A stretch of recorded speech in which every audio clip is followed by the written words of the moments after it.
So welcome once again.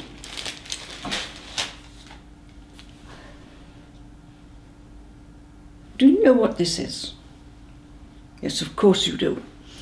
It's a remote control toy. It's a drone. We're familiar with remote control toys, but the drones that we have been reading about and hearing about more recently are far from toys.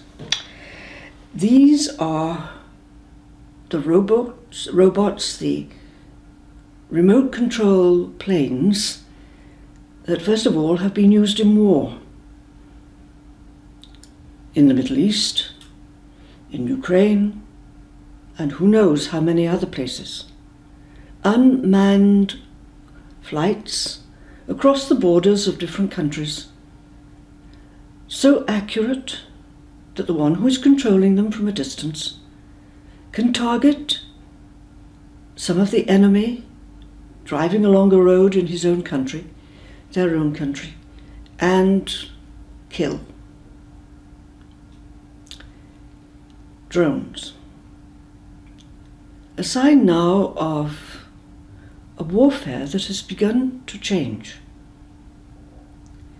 It means that by using a drone and targeting your enemy while you are in the safety of your own country has become a possibility. You would think of this as being a positive effect of drones, that they can target the enemy and kill without a single one of the soldiers of the country making the attack being involved on the ground in war. It's a very positive advantage if you are the one controlling the drone. Far from a positive advantage if you just hear or see the drone fly overhead and the next minute destruction and death.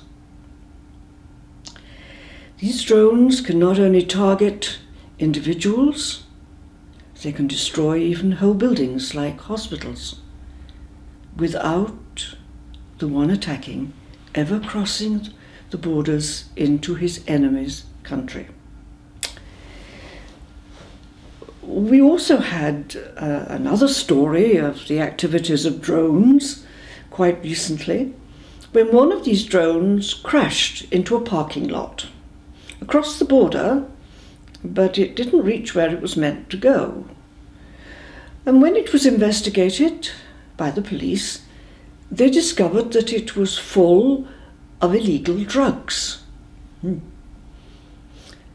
when this became headlines in our paper, our newspapers, we were told now the most important part of the investigation is to whom does this drone belong and who actually is controlling it. When we sit back for a moment and think of these two incidents that have come to our attention in the media recently, it seems to make nonsense of our border controls, of the numbers of people we employ in airports to search hand luggage, and all the sniffer dogs that are meant to see or tell if we are carrying illegal drugs. You just simply fly them across the border without anybody being involved. Who has the control? Robots. They're part of everyday life in a way that perhaps we haven't yet realized. We hear of them used in many ways. I've just picked out a few. One of them is the report of robotic surgery, surgery with robots, surgery on patients with cancer in rather delicate and difficult parts of the body. We also know that robots are used in heart surgery. So more and more we hear of the use of robots in medical practice. Another one which is a favourite of mine is this. He looks like a teddy bear, but in actual fact he's a robot. This was not designed for any purpose to do with robots. It was simply designed by a group of researchers who were looking at the importance or the role of emotion in our human perception of the reality around us. So they designed this teddy bear called Huggable, who responds to the emotions of a young child. If the child cries, the teddy bear consoles it. If the child hits, the teddy bear hits back. If the child laughs, the teddy bear is huggable. Of course, there are a limited number of emotions that the robot will respond to, but it proved a point. And also, of course, the child does what the robot does not. The child changes and grows older. We had robots in other ways too. This is just, I think, last December. Yes, December the 5th. When NASA put into space the Orion spacecraft, which eventually is going to handle goods for the International Space Station, also bring crews up there and bring the crews back home. But that's not going to be for a few years yet, in the 2020s. But the important thing is that Orion made its first flight controlled from the ground, completely under the control, the remote control of a team on the ground. It flew and did exactly what it was meant to do for about 5 hours, and then crashed into the sea at exactly the point it was meant to crash. Robots. If we start looking, we find that they have entered many different aspects of our ordinary, everyday life. They've changed the nature of war, they've changed trafficking, they've changed the nature of surgery, and now perhaps rearing of children, and so on and so on and so on. What is the issue here? Remote control. Handing over the control to a program. We are in danger of handing over something else as well. Some months ago, before Orion was actually launched into space, we saw Orion on the ground in NASA's headquarters in Houston. And in a short conversation with one of the men who worked there afterwards, he said how important it had been for them to develop robots, because when you are exploring space, you're always going into a totally unknown, unpredictable world. And if we have robots to land on Mars or other of the minor planets, we will not be risking human life. And the key word here is risk.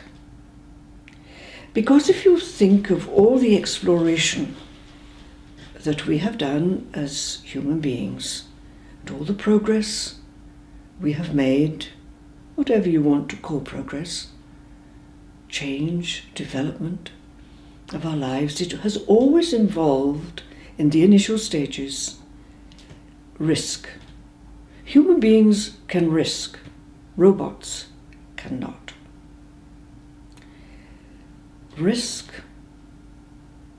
to fail, risk to have a result that's unexpected, and in exploration like space exploration, the risk of losing one's life. Human beings have to risk in order to discover.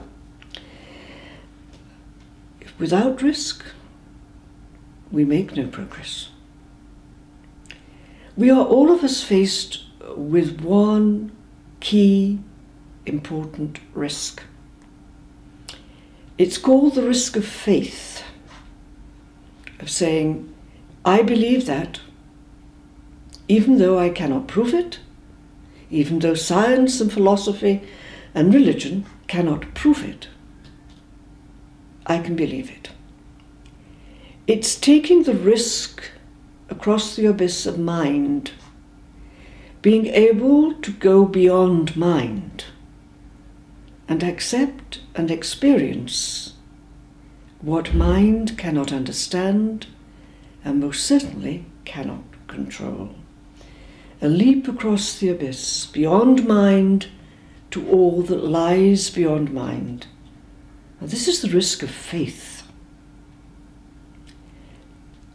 Far too few people among us as a human family today are prepared to take the risk of faith. And yet we know from all the centuries of experience of our family that's lived before us that the risk of faith in actual fact is no risk at all. We will be held, we are sure of the outcome. So what do we really risk? We risk giving up the illusion that we are in control. Though we have examples every day, we cannot even control the weather, the movement of the planet, and 1,001 other things. But we live with the illusion that we can control. We are responsible for our responses to the experiences that are offered to us. But ultimately, we do not control life. We cannot control. And so we take the leap across the limits of the mind, a risk in faith, a risk of losing control, and then we find everything.